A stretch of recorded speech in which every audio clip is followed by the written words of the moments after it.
Muy buenos días, mis amados hermanos en Cristo. Estamos nuevamente aquí con ustedes, pues gozándonos y alegrándonos en el Señor de que nos permite pues estar nuevamente aquí en este lugar.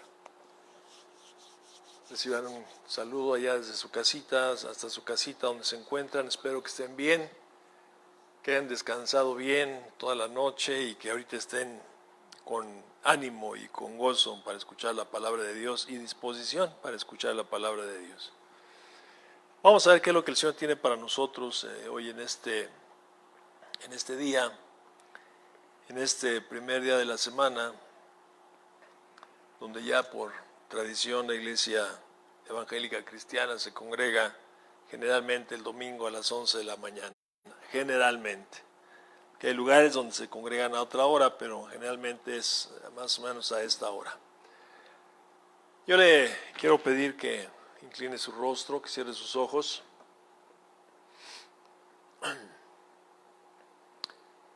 Y que descanse, que se relaje y que me acompañe a elevar una oración a nuestro Padre Celestial. Nuestro Padre Celestial, te damos gracias, Señor, hoy en este día, por todas las bendiciones que tú nos has dado, como siempre, Señor. El salmista decía que le decía a su alma que te alabara y te bendijera, y las razones eran varias, pero entre otras que lo habías rodeado de favores y misericordias. Y es una realidad en la vida de cada uno de nosotros, Padre. Está terminando una semana y iniciando una nueva, y pues tú nos has bendecido grandemente, de tal manera que no nos ha hecho falta ningún bien en toda esta semana que acaba de pasar. Y esperamos, Padre, en tu amor, tu misericordia, tu provisión, que en esta que inicia, pues van a ser la misma situación, Padre. Porque tú eres fiel, porque tus promesas tú eres fiel en el cumplimiento de tus promesas, Señor, y por eso te damos gracias. Te pedimos en el nombre de Cristo que quites toda distracción, toda preocupación de nuestra mente, de nuestro corazón, y que nos permita estar atentos, Señor, a tu palabra. Queremos ser bendecidos por ti, Señor, a través de ella, así que te rogamos, Padre, que esto así sea. Yo, Señor, en lo personal te pido también, Padre, que pues tomes el control de mi vida, Señor, de mis movimientos, de todo mi ser, Señor, para que seas tú a través de mí ministrando esta palabra, Señor. Yo renuncio a todo, Padre, en este momento, para que seas tú, Señor, tomando el control. Te doy gracias, Padre Celestial, en el nombre precioso de tu Hijo amado Jesucristo. A ti la gloria, Señor, eternamente y para siempre. Bueno, pues estamos aquí nuevamente, mis amados hermanos, pues con noticias buenas, con noticias desagradables, eso es de todos los tiempos, es lo mismo. Dice Salomón que no hay nada nuevo bajo el sol. Y bueno, pues estamos aquí. Me enviaba un comentario, me enviaba un hermano de allá de los Estados Unidos, me enviaba una predicación de una persona, que pues me pareció un poco interesante, una persona que decía que es esto que está aconteciendo, o que nos está aconteciendo a nosotros como iglesia, pues que viene de parte del enemigo, de parte del innombrable. Y pues yo creo que cada uno de nosotros tiene su particular concepto acerca de las cosas desde su punto de vista. Yo pues, obviamente no coincido con eso, porque pues tal vez sería un ataque del enemigo si esto fuera solamente para la iglesia, pero es a nivel mundial. Y si es obra del chamuco, pues el chamuco le está haciendo un gran promotor del reino de los cielos, porque a través del dolor pues está guiando a mucha gente a que se acerque, que busque a Dios, que sean llevados al arrepentimiento. Entonces pues yo tengo mis dudas, muy serias dudas, ¿no? Yo aprendí de mi pastor, pues, que él nos decía que si nosotros le habíamos entregado la vida al Señor, le habíamos entregado la vida a Cristo, pues ahora mi vida es del Señor. Y como Él es el Señor, es el que gobierna en mi vida, Él es el que me guarda, es el que me protege. Él no va a permitir que nada malo venga a mi vida, siempre y cuando va a permitirlo. Él no lo va a permitir y lo permitirá siempre y cuando sea para mi beneficio y mi crecimiento espiritual. Y yo estoy plenamente convencido de ello. Estoy plenamente convencido de ello. El mismo apóstol Pablo está hablando y dice que es necesario que a través de muchas tribulaciones entremos en el reino de los cielos, porque es en el tiempo de la tribulación y de la prueba cuando el Espíritu Santo está obrando más en la vida de las personas para guiarlos al arrepentimiento.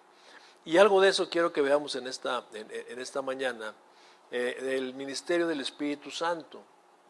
Vamos a ver solamente ahí en Juan capítulo 16, cuando el Señor Jesucristo está hablando con sus discípulos y les está diciendo: les conviene que yo me vaya, ¿no? Les está hablando que Él ya se va y les está diciendo: les conviene a ustedes que yo me vaya. Vaya para Juan capítulo 16, vamos a leer este texto, Juan capítulo 16.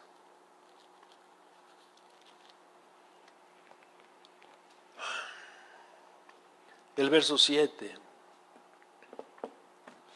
Dice: pero yo les digo la verdad.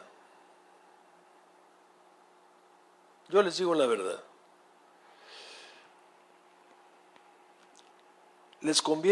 Os conviene que yo me vaya, porque si no me fuere, el Consolador no vendría a vosotros.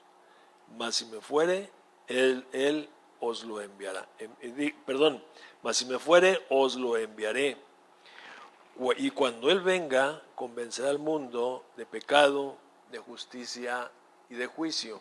Tres cosas que el Espíritu Santo viene a hacer en este plano terrenal, entre otras muchas, pero principalmente viene el Espíritu Santo, o vino el Espíritu Santo a hacer eso, a convencer al mundo de pecado, de justicia y de juicio. ¿Okay? Recordemos que en este tiempo, cuando el Señor Jesucristo estaba con nosotros, solamente Él tenía el Espíritu Santo de Dios. Solamente Él tenía el Espíritu Santo de Dios. El Espíritu Santo había estado también en Juan el Bautista, porque así fue dicho por el Señor a través del ángel, que iba a ser lleno del Espíritu Santo desde el vientre de su madre. Ahí fue lleno Juan. Entonces, pero el Espíritu viene desde aquel entonces. Vamos a ver el ministerio del Espíritu Santo, este ministerio, a través de Juan el Bautista, que es el precursor de la venida de nuestro Señor y Salvador Jesucristo. Él es el precursor. Él viene antes, y ahorita lo vamos a leer. Él viene antes de Jesús, preparando el camino para la entrada del Rey. Quiero que veamos algo, solamente una manera de ilustración, de lo que nosotros encontramos en Mateo capítulo 10. El Señor ha llamado a sus discípulos, está en Mateo, en Mateo 10, el Señor ha llamado a sus discípulos, están con ellos, también dice Marcos y Lucas, los tiene un tiempo con ellos, los está preparando, los está discipulando, y una vez que el Señor ha hecho una obra con ellos, ahora los manda a predicar, esto es, los manda como una avanzada para que ellos vayan preparando el camino para cuando Él venga, Mire, lo vemos en Mateo, Mateo capítulo 11:1.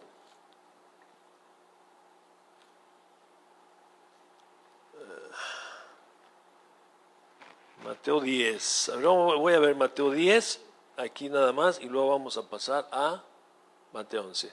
Dice: entonces, llamando a sus 12 discípulos, les dio autoridad sobre los espíritus inmundos para que los echasen fuera y para sanar toda enfermedad y toda dolencia.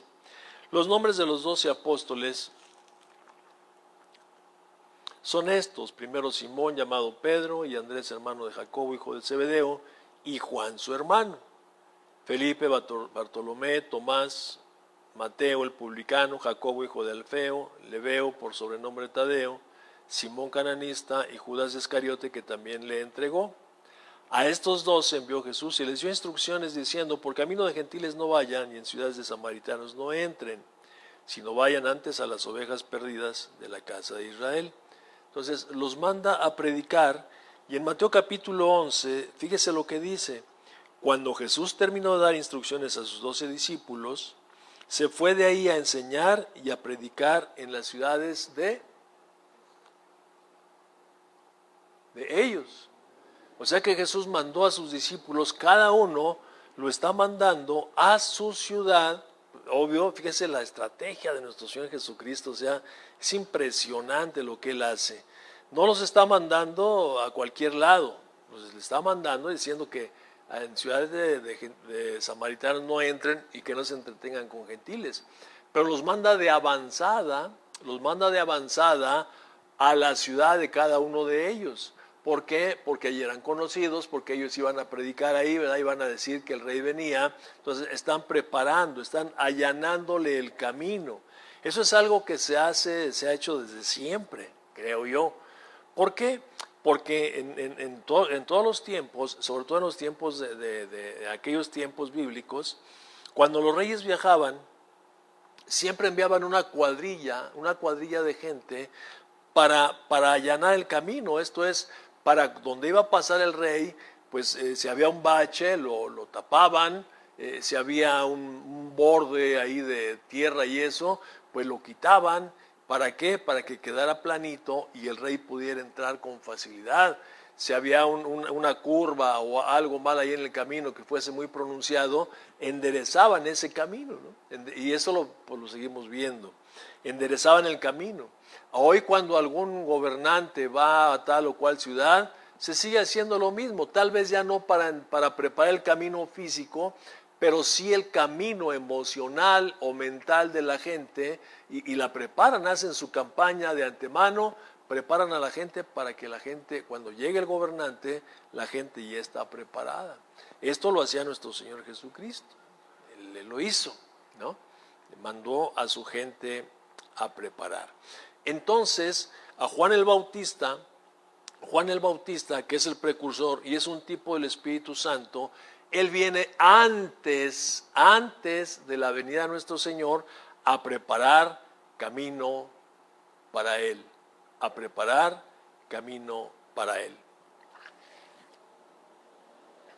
Y obviamente Dios permite que pasen ciertas cosas, pues para que el corazón de las gentes esté con necesidad. El Señor dice ahí en Mateo capítulo 5, dice: bienaventurados los que tienen hambre y sed de justicia, aquellos que están padeciendo, aquellos que están sufriendo, aquellos que anhelan el alivio. Dice: bienaventurados los que lloran, porque ellos serán consolados. Y está hablando el Señor cosas que dice uno: ¿cómo es posible que el que llora dice que es inmensamente feliz, y el que tiene hambre y sed de justicia también? Pero es que a veces no lo podemos entender. Pero el Señor propicia o permite que pasen estas cosas para que el corazón del hombre esté sensible a la voz de Dios, a la voz del Espíritu. Le decía yo de esta cosa, de esto que me decían, que es una situación que viene de aquel.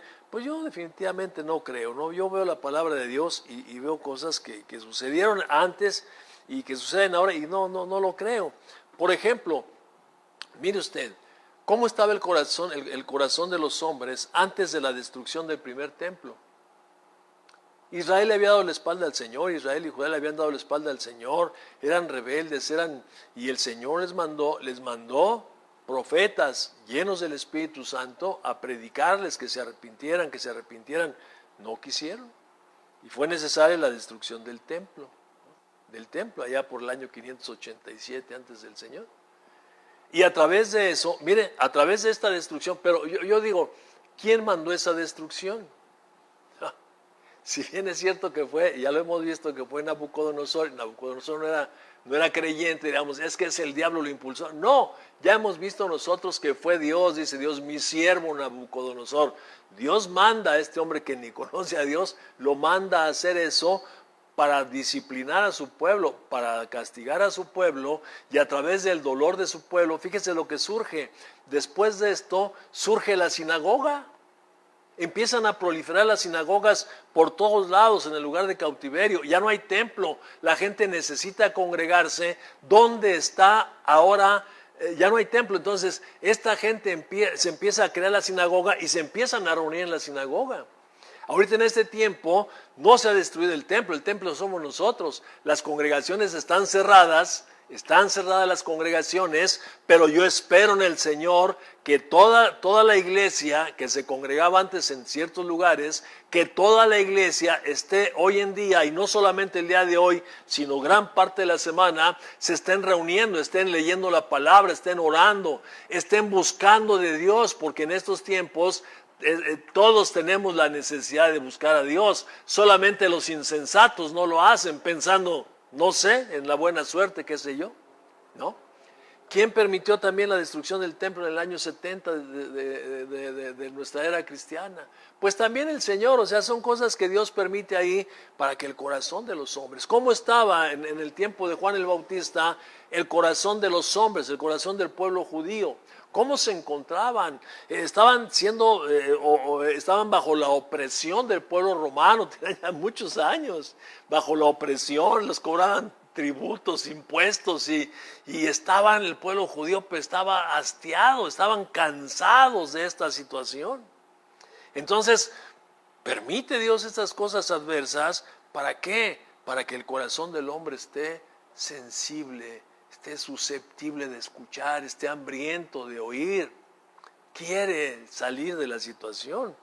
Entonces, en este estaba el asunto cuando el Señor manda al precursor. Vamos a ver rápidamente ahí en Lucas capítulo 1, del verso 5 al 17. Vamos a leer un poquito y espero que no le cause yo mucha molestia por estar leyendo. Lucas capítulo 1,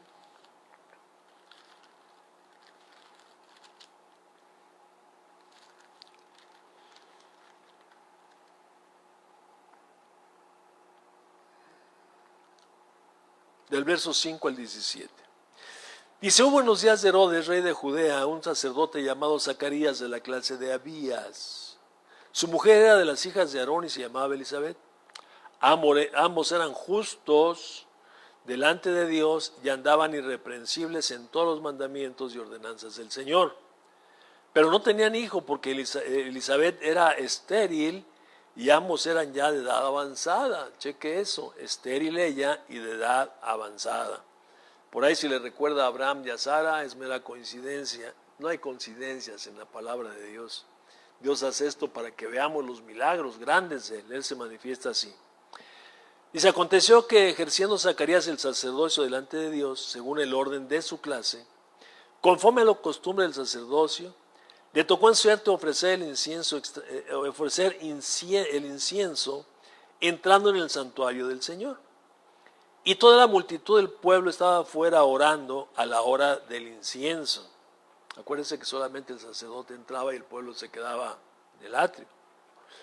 Y se le apareció el ángel del Señor puesto en pie a la derecha del altar del incienso. Y se turbó Zacarías al verle y le sobrecogió temor.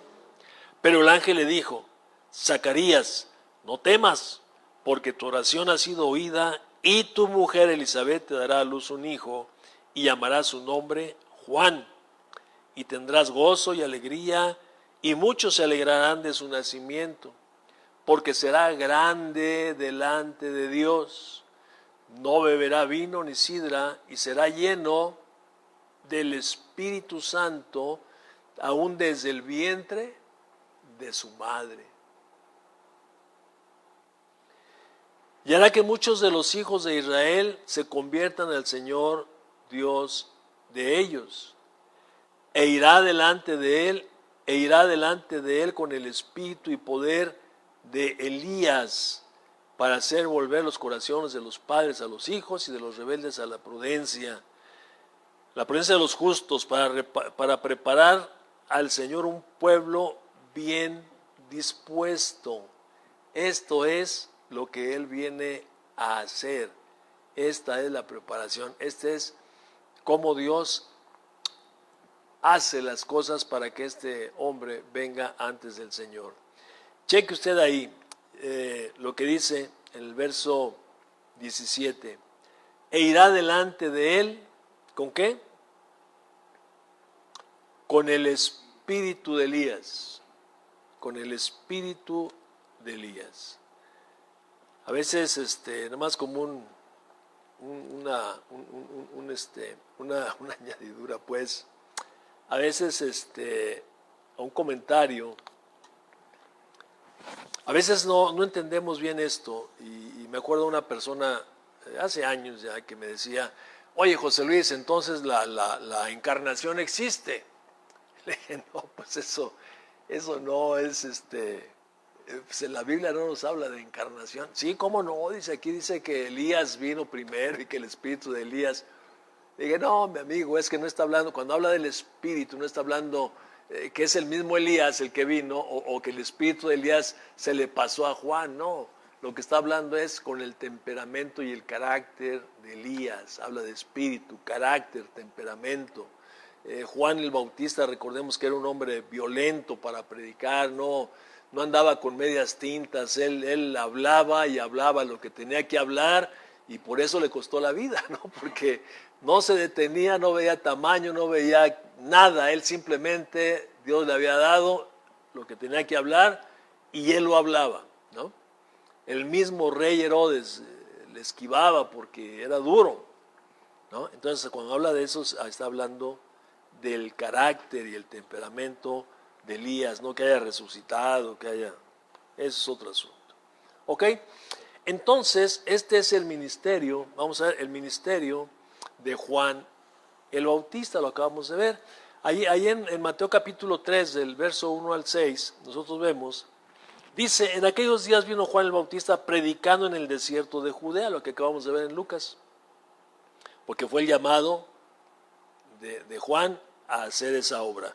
En aquellos días vino Juan el Bautista predicando en el desierto de Judea y diciendo, arrepentíos porque el reino de los cielos se ha acercado. Este es el ministerio de Juan, verso 3, vamos a leer hasta el 5. Dice, pues este es aquel de quien habló el profeta Isaías cuando dijo, voz del que clama en el desierto, preparad camino del Señor, enderezad sus sendas. Dice, Juan estaba vestido de pelo de camello y tenía un cinto de cuero alrededor de sus lomos, y su comida eran langostas y miel silvestre. Dice, y salían de Jerusalén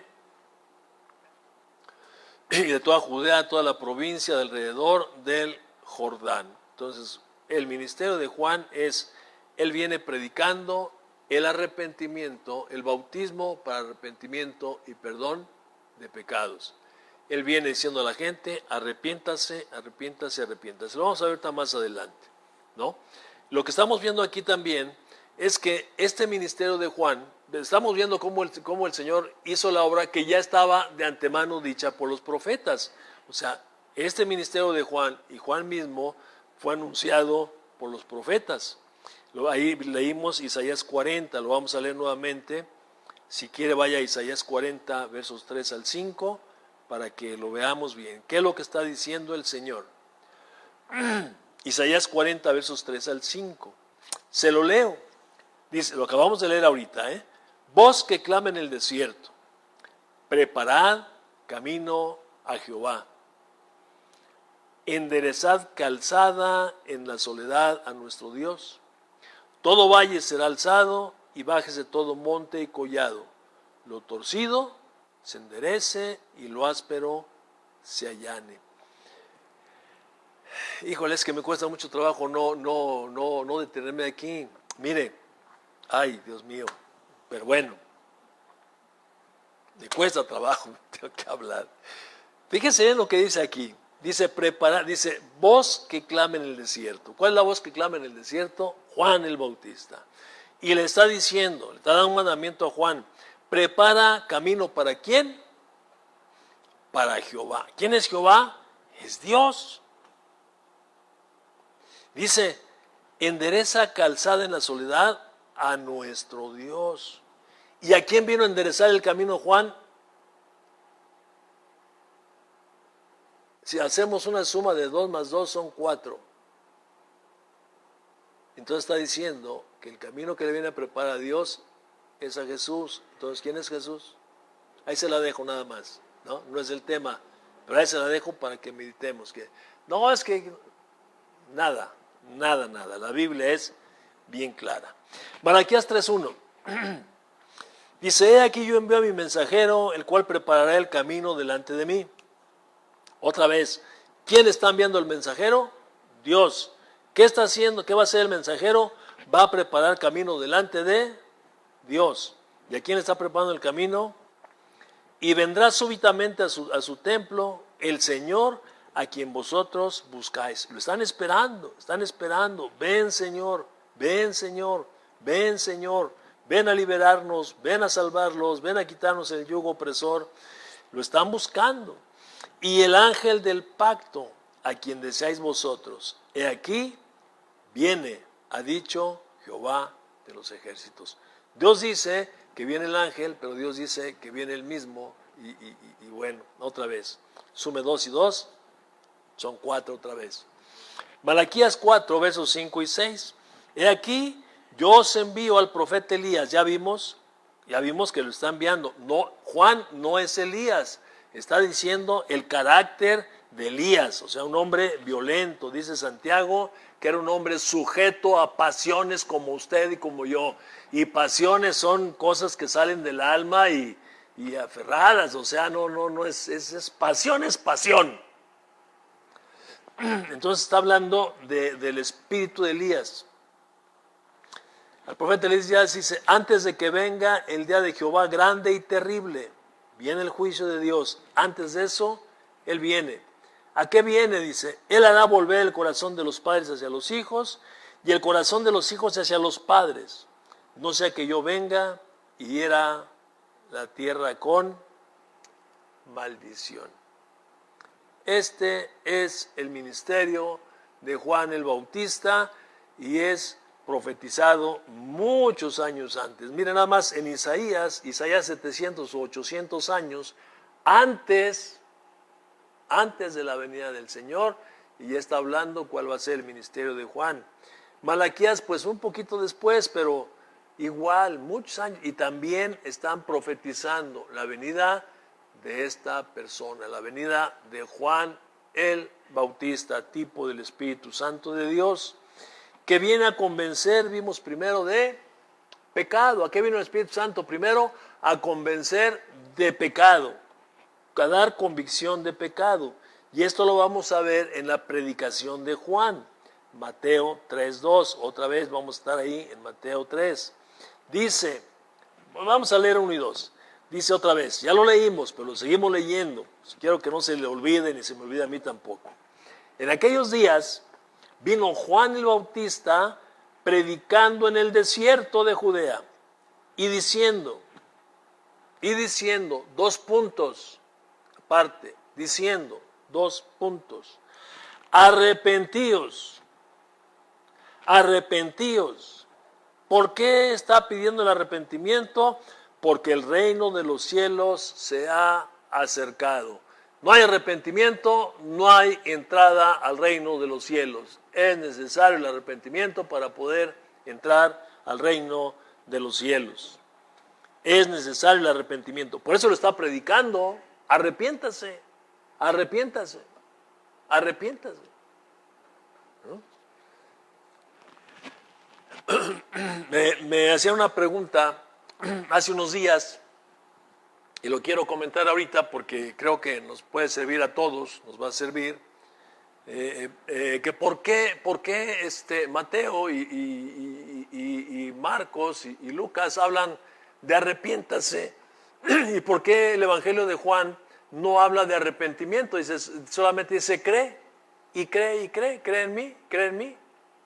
Y pues, de pronto entramos en esa confusión. Me pareció una pregunta muy acertada y muy buena la pregunta. ¿Por qué dice el Señor Jesucristo que crean en mí? El que cree en mí, ¿no? Aunque esté muerto, vivirá. De tal manera amó Dios al mundo, dice que dio a su Hijo unigénito para que todo aquel que en él cree no se pierda, mas tenga vida eterna. Pero el asunto está, ¿qué es lo que tú y yo creemos de Jesucristo? ¿O qué tenemos que creer tú y yo acerca de Jesucristo para tener vida eterna?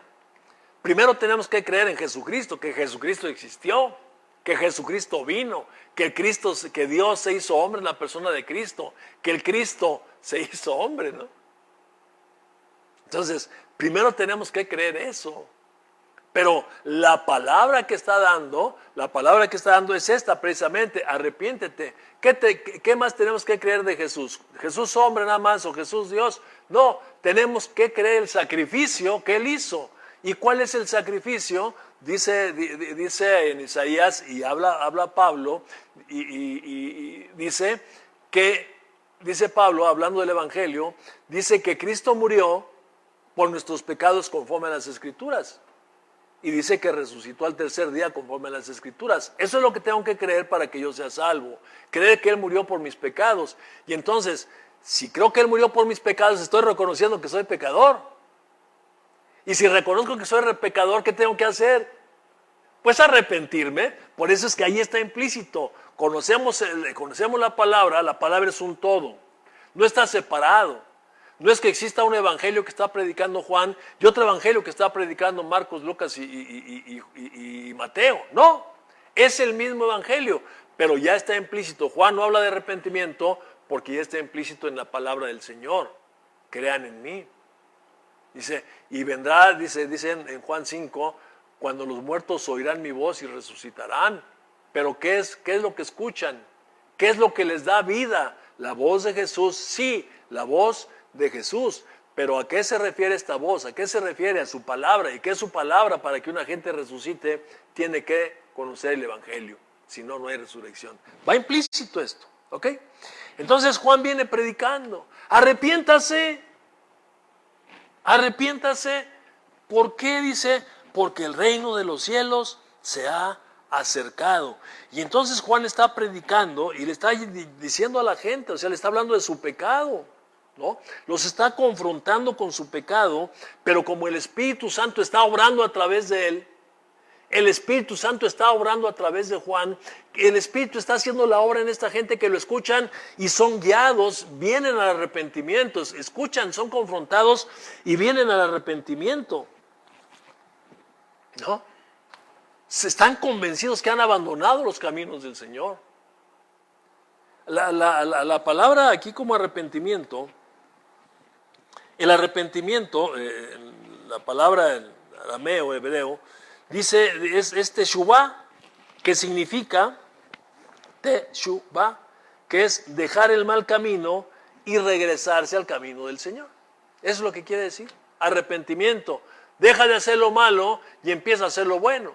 Arrepentimiento no es dejar de hacer lo malo y ya, no. Arrepentimiento es dejar de hacer lo malo y empezar a hacer lo bueno. Es dejar de caminar en contra de los mandamientos de Dios, en contra de la voluntad de Dios. Me doy cuenta de eso, hago un alto total y empiezo a caminar otra vez en la dirección que Dios me está guiando. Es lo que hemos leído muchas veces ahí en Jeremías capítulo 6, verso 16, que dice, hagan un alto en el camino, hagan un alto, o sea, deténganse. Vamos a leerlo.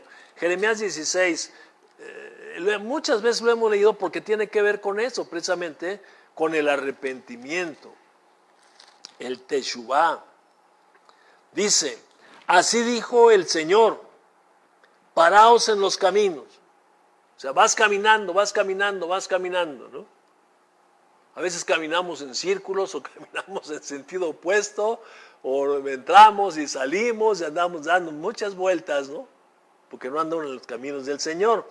Así dijo el Señor, párate en los caminos, haz un alto total. Y luego dice, mira, o sea, pon atención, fíjate, y ahora pregunta por el camino antiguo, las sendas antiguas. Pregunta.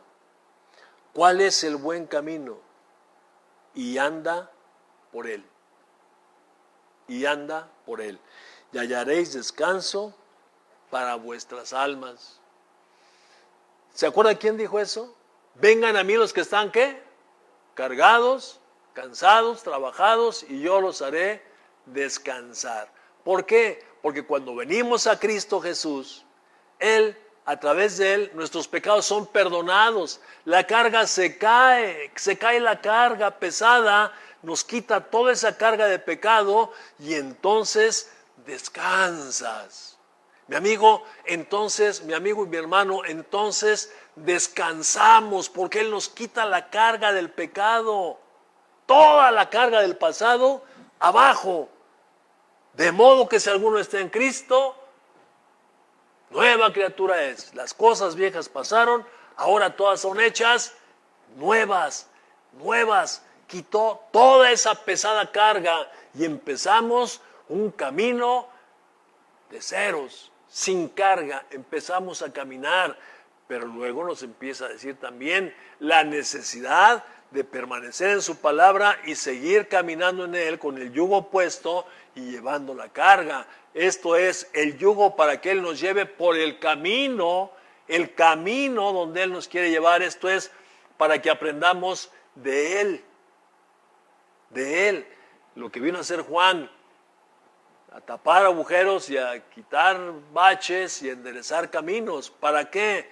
Para que seamos mansos y humildes de corazón y encontremos descanso para nuestra alma. Fíjese bien, primero nos hace descansar al quitarnos la pesada carga, pero ya nos quitó la carga, pero en el caminar nos volvemos a enchuecar y empezamos a caminar mal. Por eso Él nos pone el yugo.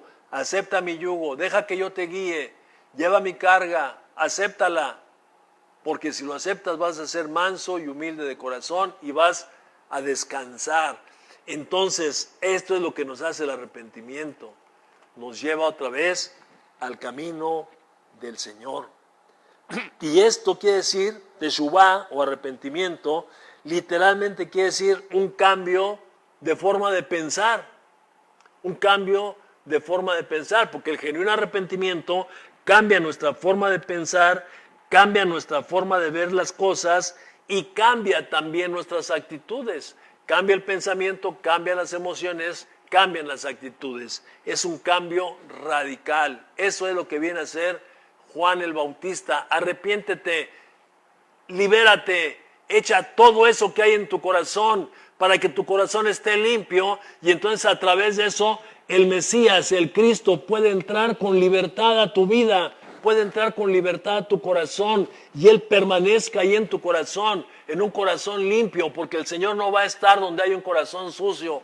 Él no va a entrar. Por eso hay que arrepentirse y hay que confesar para que haya limpieza, Él nos limpie y entonces Él puede entrar con entera libertad. Mire qué bendición, qué cosa viene a hacer Juan allá con el pueblo del Señor, con los judíos, que les llamamos judíos, con Israel. Entonces el arrepentimiento nos trae un cambio de pensamiento, un cambio de emociones y un cambio de actitudes. Nos afecta las áreas de las que estamos nosotros compuestos. Y ahora, ¿por qué le decía? Bueno, porque el rey estaba cerca. Si viene el reino, pues es porque viene el rey, ¿no? Si viene el reino es porque viene el rey. Y aquí vemos en Isaías capítulo 35, verso 3, que nos está hablando del reino. Mire, el pueblo de Dios esperaba con ansia esto. Ellos lo esperaban siempre, porque ya había sido hablado por los profetas también. La futura restauración de Israel, el futuro glorioso de Israel, la venida del reino. El Señor siempre les estuvo diciendo, yo los voy a castigar, de ninguna manera voy a pasarles por alto, pero por un tiempo, nada más dice en Isaías, por un breve tiempo te abandoné, pero otra vez lo vuelve a recoger, otra vez los llama, otra vez los vuelve a levantar y dice que va a establecer su reino. Entonces ellos están esperando, ellos conocen las Sagradas Escrituras y están esperando esta restauración y la venida del reino, la venida del reino. ¿Qué dice la palabra de Dios acerca de la venida del reino? Isaías capítulo 35, vaya para allá.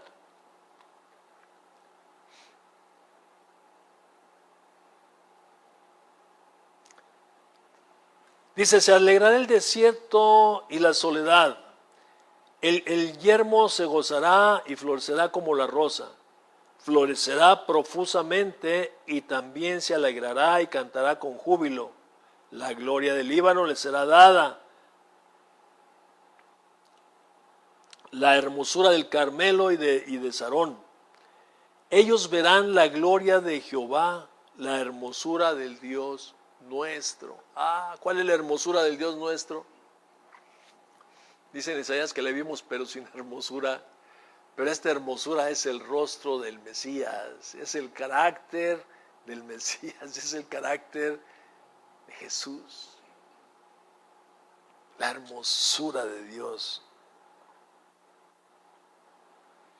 Fortaleced las manos cansadas, afirmad las rodillas endebles. O sea, dale fuerza, fortalécelo. Verso 4. Decid a los de corazón apocado, esforzados, o sea, levántese.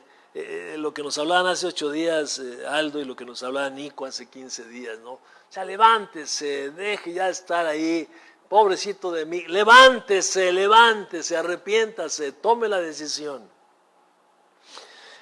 Dice, esforzaos y no temas. He aquí que vuestro Dios viene con retribución, con pago. Dios mismo vendrá y os salvará. Entonces los ojos de los ciegos serán abiertos y los oídos de los sordos se abrirán. Está hablando de ciegos y sordos físicos, pero también ciegos y sordos espirituales. Tienen ojos y no ven, tienen oído y no oyen. Y con el corazón, dice, de labios me dicen que me aman, pero su corazón está lejos. Entonces van a oír la palabra del Señor, van a nacer y entonces ahora van a poder ver y van a oír. Dice que la fe viene por el oír. ¿Y el oír qué? La palabra. Los oídos de los sordos se abrirán. Entonces el cojo saltará como un ciervo y cantará la lengua del mudo. Porque aguas serán cavadas en el desierto y torrentes en la soledad. El lugar seco se confirmará en estanque y el sequedal en manaderos de aguas. En la morada de chacales, en su guarida será lugar de cañas y de juncos. Y habrá ahí calzada y camino y será llamado camino de santidad. No pasará inmundo por él, sino que él mismo estará con ellos. El que anduviere en este camino, por torpe que sea, no se extraviará. Aquí hay como no sé cuántas predicaciones en este punto para que lo empecemos a ver, pero estamos ahorita con el ministerio de Juan el Bautista. Nada más estamos ahí con él, porque si no, luego Aldo empieza a correr que ya se acabó el tiempo y que ya se acabó el tiempo. Entonces, este es el reino que viene. Ellos saben. Y lo están esperando, y dice, ya estamos cansados de esto y del otro, y ya queremos correr, ya queremos ser libres, ya queremos estar en plena libertad. Entonces Juan les dice, pues si quieres todo eso tienes que arrepentir, ¿no? Dice, entonces el pueblo está esperando con ansiedad esto. Mire qué importante, cuando Juan el Bautista sabía todo esto. ¿Se acuerda que él mismo dio testimonio que cuando hablaba Jesús y él estaba bautizando, dio testimonio de Jesús? Dijo, este es el Cordero de Dios que quita el pecado del mundo. Y dio testimonio de lo que está escrito en Isaías capítulo 61 y dio testimonio de lo que está ahí en el Evangelio de Lucas. Bueno, es también lo que dice, ¿no? El ministerio del Mesías, ¿a qué venía, no? A dar vista a los ciegos y a predicar a los quebrantados de corazón. En fin, Juan está dando testimonio de Jesús. Pero llega un momento en que Juan está en la prisión y él mismo está esperando la libertad física también. Él está en la prisión y el Mesías no viene a liberarlo. Entonces, ¿qué es lo que pasa? Ahí mismo en Mateo capítulo 11, ahí mismo en el capítulo 11, Juan toma dos de sus discípulos, Juan Bautista toma dos de sus discípulos y los manda con Jesús a preguntarle, oye, ¿eres tú el que habría de venir o esperamos a otro? ¿Qué le está diciendo? ¿Eres realmente tú el Mesías o esperamos a otro? Porque vemos que lo que tú estás, o sea, estoy preso y no me has venido a rescatar, ¿no? Estoy preso y no me has venido a rescatar. Claro, Jesús venía a hablar de otra libertad a los presos, ¿no? A los que están presos en el pecado, presos en el egoísmo, presos en el vicio, presos en el pecado. A eso venía él. Pero Juan también manda a preguntar, oye, pues si no has venido por mí, somos hasta parientes y no me has venido a sacar. Entonces lo que Jesús le contesta, mire, Jesús no le dijo, sí, yo soy el Mesías. Tampoco le dijo no. Si lo hubiera hecho no hubiera mentido, pero no le dijo sí. No le afirmó. Solamente le contestó a Juan con lo siguiente. Vayan y díganle que los ciegos ven, que los cojos andan, que los leprosos son limpiados, que los sordos oyen, que los muertos resucitan y que a los pobres les es anunciado el Evangelio. Esa es la respuesta que Jesús le da a Juan. No es otra. Esa es la respuesta que le da. Entonces, el enemigo que venía a liberarlos, el Señor, no era de Roma, no era libertad física, aunque la dio, ¿ok? Y vino a liberarlos del pecado. Lo vemos en Juan 8, 31 al 34, dijo entonces Jesús a los judíos que habían creído en él, si ustedes permanecen en mi palabra, serán verdaderamente mis discípulos y conocerán la verdad y la verdad los hará libres. Le respondieron ellos, linaje de Abraham somos y jamás hemos sido esclavos de nadie. ¿Cómo dices tú seremos libres? Jesús les respondió, de cierto os digo, todo aquel que hace pecado, esclavo es del pecado. Eso es a lo que Jesús vino, a dar libertad a los cautivos del pecado. Entonces está haciendo convicción de pecado, porque Jesús Juan confronta con el pecado. Convicción de justicia. Les llama también ahí en Lucas capítulo 3, verso 8.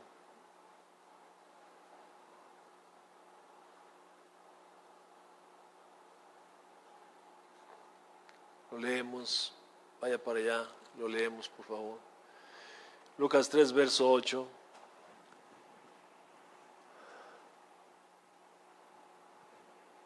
Vamos a leer desde el 7. Dice, y decía a las multitudes que salían para ser bautizados por él, oh generación de víboras, ¿quién os enseñó a huir de la ira venidera? Hagan pues frutos dignos de arrepentimiento y no comiencen a decir dentro de ustedes mismos, tenemos a Abraham por padre, porque os digo que Dios puede levantar hijos a Abraham aún de estas piedras. Ya los guió al arrepentimiento, ahora les dice, ahora que ya se han arrepentido, ahora hagan frutos dignos de arrepentimiento. Esto es, ya no sean injustos, hagan obras de justicia. Y lo primero que les dice en Mateo 3:9 dice, y no empiecen a decir dentro de ustedes mismos, a Abraham tenemos por padre. Ahí lo acabamos de leer. A Abraham tenemos por padre. Esto es, no se justifiquen, no evadan. ¿Por qué? Porque el judío pensaba que solamente por ser descendientes de Abraham ya alcanzaban todas las bendiciones. Y acuérdense lo que el Señor dijo, ¿no? O sea, ellos decían, yo soy hijo de Abraham y tengo las promesas de Abraham, ¿no? Jesús les dice, el Señor les dice que puede levantar,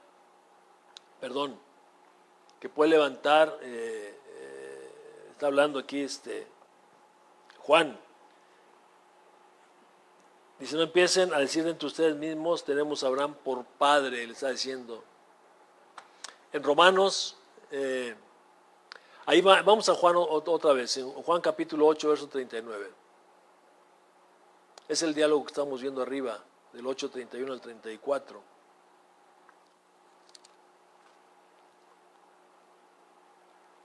Ahí están platicando con Juan y se están justificando. Dicen, nunca hemos sido esclavos de nadie, nosotros nunca hemos sido esclavos de nadie. Vamos a leer, nos quedamos en el 34 antes, vamos a ver el 35. El 34, Jesús les respondió, de cierto os digo que todo aquel que hace pecado, esclavo es del pecado. Y el esclavo no queda en casa para siempre, el Hijo sí queda para siempre. Así que si el Hijo libertare, seréis verdaderamente libres y conoceréis verdaderamente libres. Sé que son descendientes de Abraham, pero procuran matarme, porque mi palabra no haya cabida en ustedes. Yo hablo lo que he visto acerca de mi Padre y ustedes hacen lo que han visto acerca de vuestro Padre.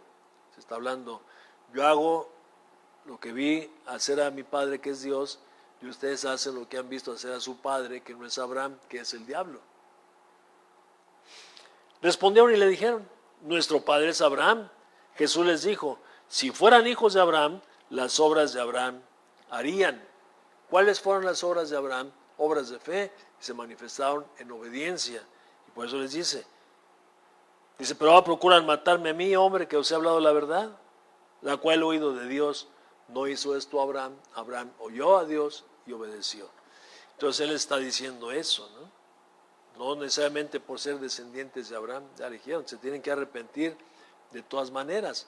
Romanos 2, 28, 29, Pablo está hablando acerca de lo mismo, Les dice, pues no es judío el que lo es exteriormente, o sea, el que es de nacimiento, el que es de raza, dice, ese no es judío. Si es de raza nada más, pero hasta ahí.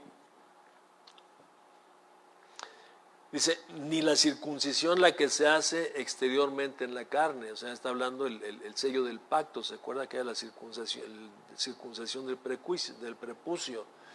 Dice, no, que es judío el que lo es en el interior, y la circuncisión es la del corazón, o sea, la liberación de la carnalidad del corazón. En espíritu, no en letra, la alabanza del cual no viene de los hombres, sino de Dios.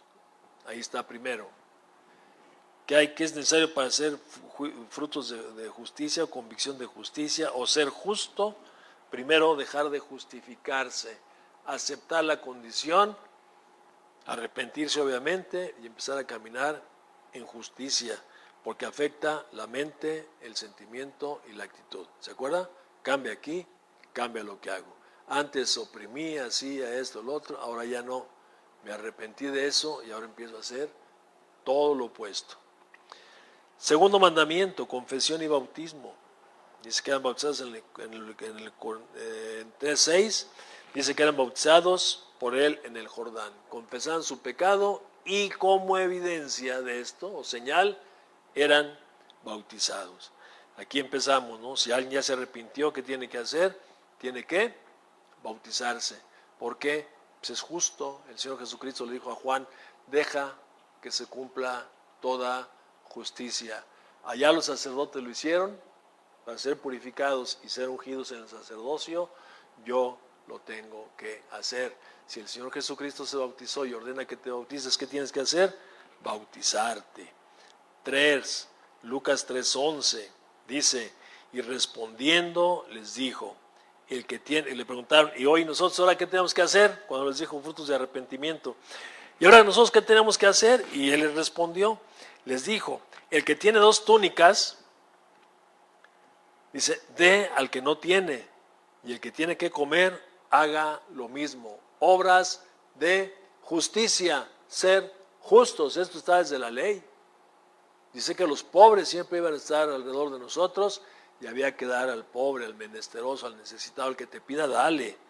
Tienes tú, dale. Es justo que le des al que no tiene.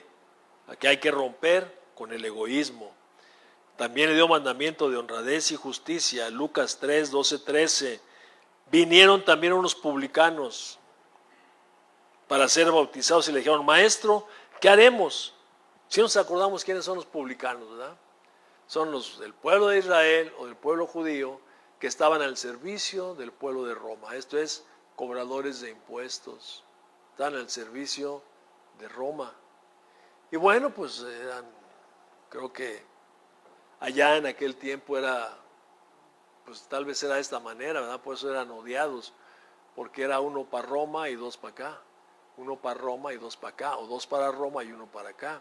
Entonces, cobraban los impuestos, pero cobraban más de lo que deberían de cobrar. Entonces, ¿qué les dijo? ¿Qué les dijo Juan? No exijas más de lo que está ordenado. Esto es, no le añadas a la cuenta. Cobra solamente lo que es justo. Y aquí tenemos muchas obras de justicia. Nada más estamos viendo aquí lo que está escrito. Pero si nosotros nos remontamos a la ley, está lleno de obras de justicia. Por eso es que lo más importante de la ley, fíjese, lo más importante de la ley. Jesús reprende a los fariseos. Ahí en Mateo 23, creo que es ahí. Dice, ustedes diezman la mente, el eneldo y el comino, pero se olvidan de lo más importante de la ley. Y fíjese lo que dice que es lo más importante de la ley, y empieza con esta palabra: justicia. Lo más importante de la ley es ser justo. Toda la ley de Dios nos habla de justicia.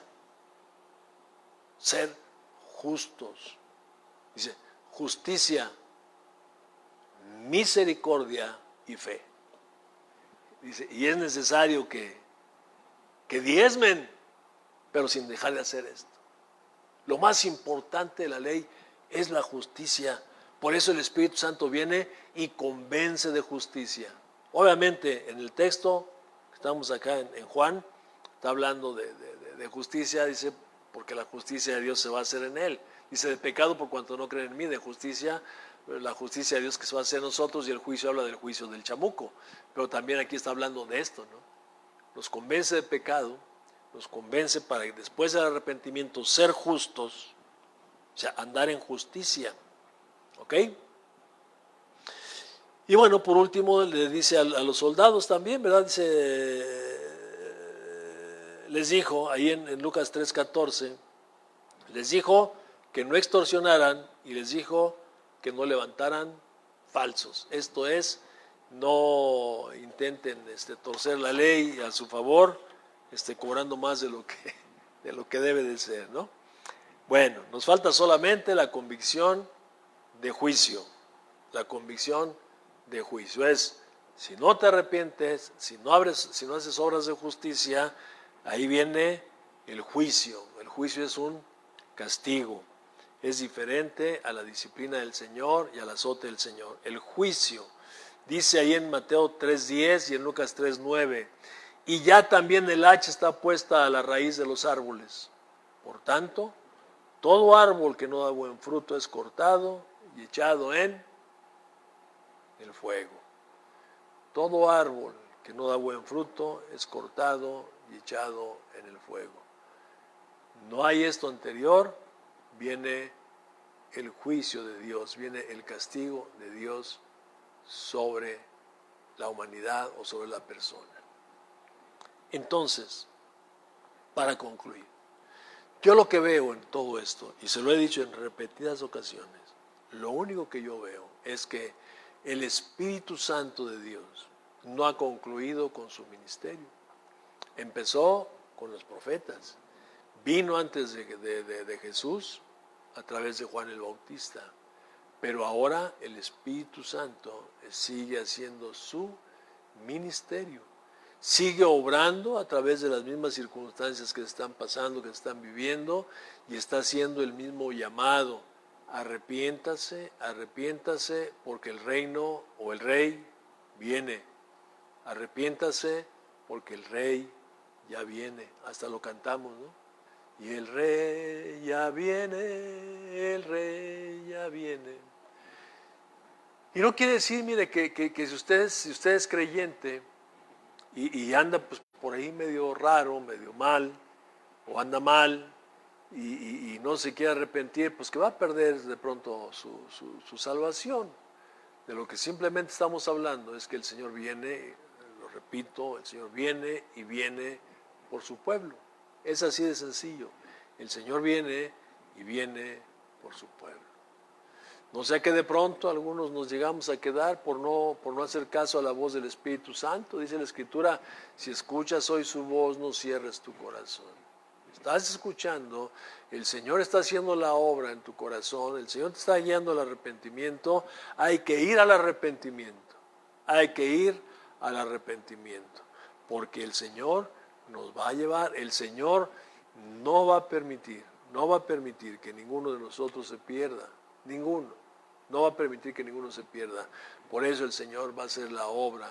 Entonces dice que al que ama, el que ama disciplina y azota a todo aquel que recibe por hijo. El Señor está hablando, el Señor está instruyendo, el Señor nos está hablando, ven, mira, haz esto, haz obras dignas de justicia. No digas solamente que te has arrepentido, muéstralo con tus obras, muéstrame con tus hechos el verdadero arrepentimiento. Haz obras de justicia, porque yo vengo, yo te voy a azotar, te recibo por hijo y no te voy a dejar como estás. Entonces yo lo único que veo a través de todo esto, mi amado hermano, salvo la mejor opinión que tú tengas y respetando la opinión de todo el mundo, yo a través de todo esto yo no veo una obra de Satanás. Yo lo único que veo, mi amado hermano, es la obra, es el corazón amoroso de Dios, es la mano poderosa de Dios extendida sobre la humanidad completa, porque está llamando Él a sus escogidos.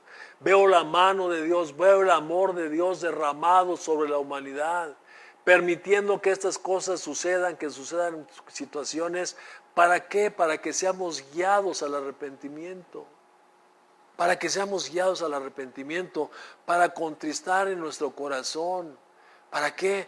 Para que volvamos a Él, para que nuestro corazón regrese a Él, para que nosotros hagamos también el Espíritu a través de nosotros dentro de la familia. Dice que vuelve el corazón de los padres hacia los hijos, de los hijos hacia los padres, para que nos quitemos tantas cosas que traemos arrastrando, problemas familiares, conflictos familiares. Quitemos eso, seamos movidos al arrepentimiento y a pedir perdón, a cambiar nuestros juicios y nuestras actitudes para con los que nos rodean.